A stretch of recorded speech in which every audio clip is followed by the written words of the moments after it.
Hello everyone, welcome back to another video from How Logical. In this video, I'm going to show you how you can log in into your account on Arcoro HR. So let's get started. First of all, open your web browser and in the search bar type in Arcoro HR login. And as the search result, you can see on the first option Arcoro sign in.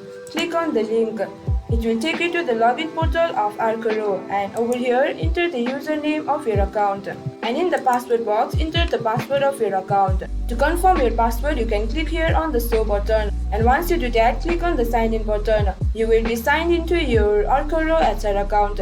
And in case if you guys forgot your login credentials, you can click here forgot your password or forgot your username to recover it.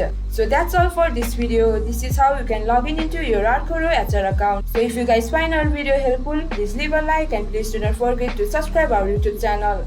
And also hit the bell icon for latest videos and drop a comment for reviews and more content like this.